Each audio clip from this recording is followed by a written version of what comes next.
Genèse chapitre 34. Or Dina, fille de Lia et de Jacob, sortit pour voir les filles du voisinage.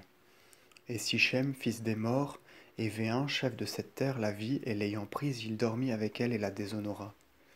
Il s'attacha de toute son âme à Dina, fille de Jacob. Il aima la jeune fille, et il lui parla selon sa pensée.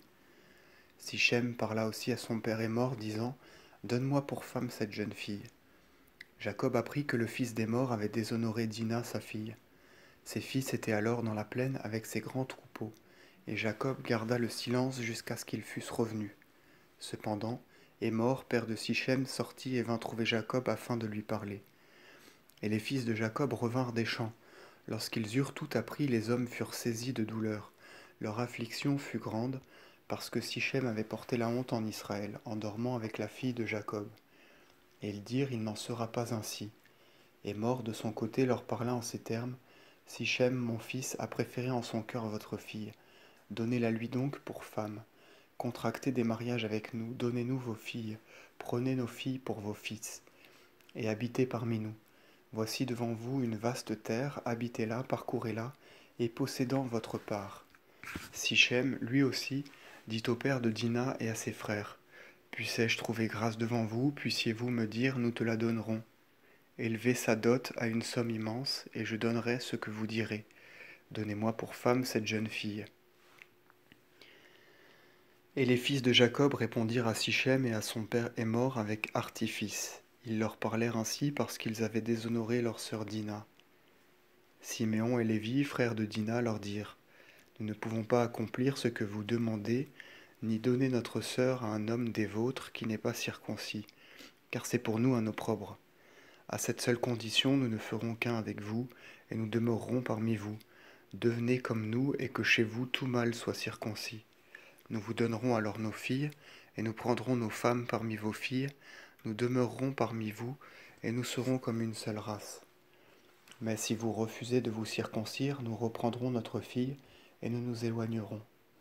Ces paroles furent agréables à Hémor et à Sichem, fils d'Hémor. Et le jeune homme ne tarda pas à s'y conformer, car il s'était attaché à la fille de Jacob, et il était le plus glorifié de tous en la maison de son père. Hémor et son fils allèrent donc devant la porte de leur ville, et ils parlèrent en ces termes aux hommes de la cité.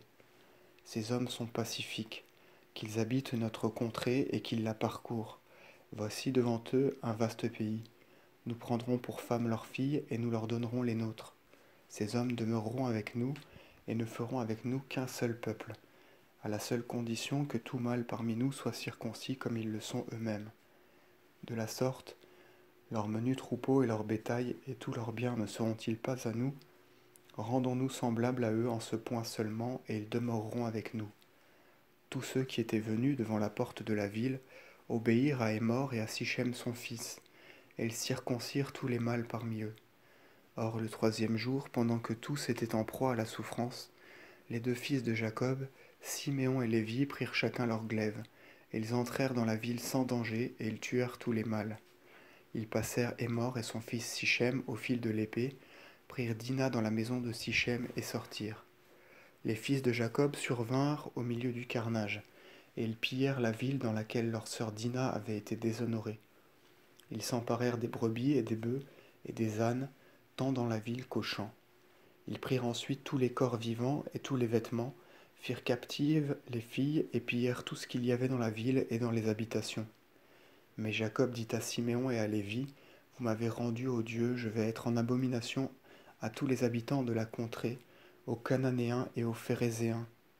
Et comme je suis le moindre en nombre, ils se réuniront contre moi et me massacreront. Je serai anéanti, moi et ma maison. Mais ils lui répondirent, Fallait-il donc qu'ils abusassent de notre sœur comme d'une prostituée ?